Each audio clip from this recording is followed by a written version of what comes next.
So nowadays, so we are focused about the skin care tutorial or the blog. So today we are another new video for the home remedies about for the face mask. So mag home remedies naman tayo. So another next video na skin care about sa ating face.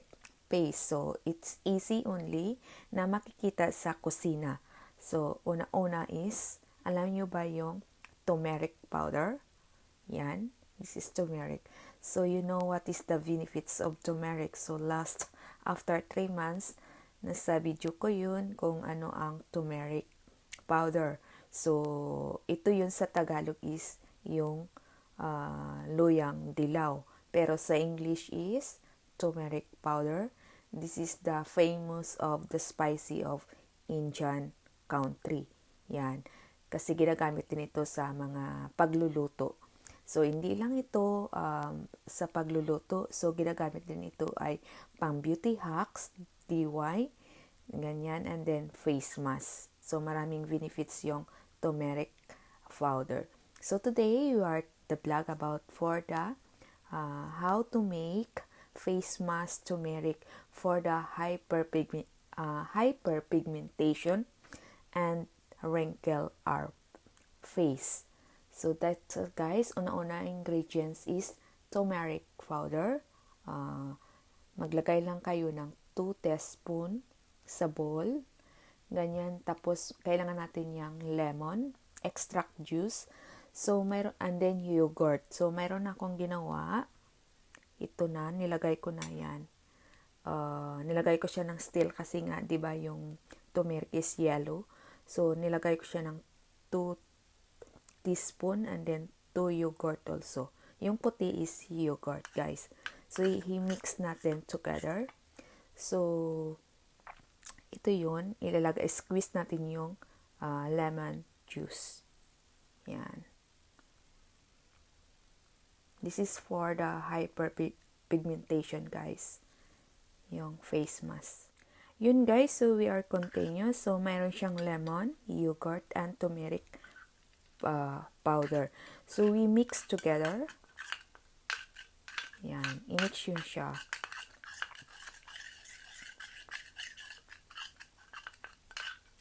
Yan, guys. Ito na yung itsura niya. This is the face mask for the hyperpigmentation and then the wrinkles. So, kung mayroon kayo, alam nyo ba yung hyperpigmentation, yung parang yung pikas-pikas yun sa atin sa Tagalog, ganyan. So, ito yung home remedies, yung face mask, ganyan. So, nauna, ganyan yung buhok nyo, ganyan. Siyempre, magpe-face mask kayo. So, let me start. Ganyan, guys. Example ko, guys. So, yan. This is the ingredients. Turmeric powder, yogurt, and then half lemon juice squeeze. So, this is the face mask for the hyperpigmentation and wrinkles. Yan, guys. This is easy. Matatagpuan nyo lang sa kusina. This is home remedies, skincare, DIY hack, beauty. Yun, guys. So, i-apply nyo sa mukha nyo within 10 minutes. So, let me start. Gamitin ko yung kamay ko, guys. Dahil na yung tissue ko saan. Kailangan ko ng tissue, guys. Yan. So, i-apply na natin. Yan, guys. I-start i-apply sa mukha. Pinibabad nyo siya ng 10 minutes bago banlawan.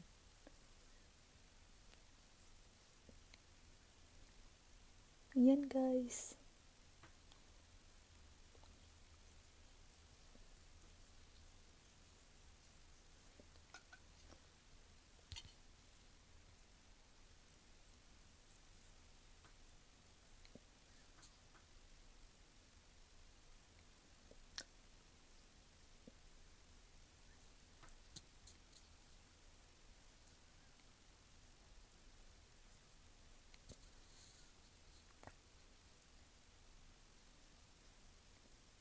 Ay, tingnan mo, yellow na yung mukha ko, guys. Ayan. Ay, hindi lang nahulog.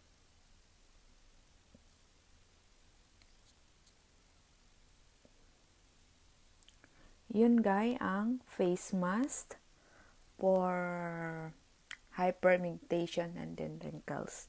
So, you leave here in 10 minutes. So, ito na guys. So, natapos na natin na-apply sa mukha yung face mask for the hyperpigmentation and wrinkles. So, you can leave in your face in 10 minutes bago nyo banlawan ng maligamgam na tubig. Ganyan, fresh water. Ganyan with the soap or the face soap, ganyan yung face wash gagamitin nyo after clean your face in the towel. Yun guys, and then you can use the face mask this in 2 or 3 weeks times per week.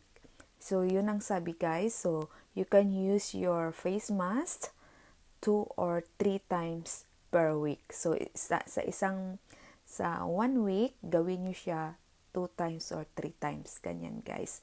Pero ibabad nyo sa mukha nyo within 10 minutes. And then you can rinse with warm water.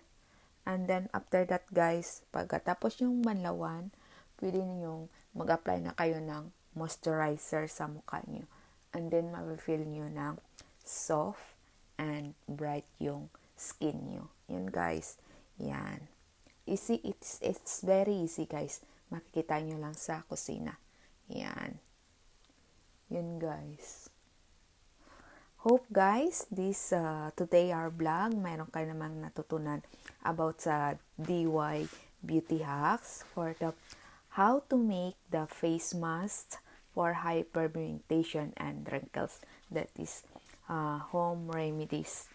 So that is very easy. So that's all guys, and then thank you so much to all my subscriber, my old subscriber, my organic subscriber, and then my new subscriber. Shout out to everyone. So shout out ko lang yung mga pamilya ko sa Pilipinas. Shout out family Falales, and then mga auntie at saka mga pamangkin ko, mga kapatid ko. And then kasamahan ko sa grupo, shout out din. Post lang na ma-reach din natin ang goals. And then ang mga followers ko, shout out, saka maraming salamat sa inyo. So today is Monday. Thank you so much for watching this video. Hope mayroon kayong natutunan about our blog for about the skincare home remedies. That's all guys, and then have a nice day. It's me again, JERLIE, isang OFW sa Dubai. Have a nice day guys, and God bless us. Bye bye.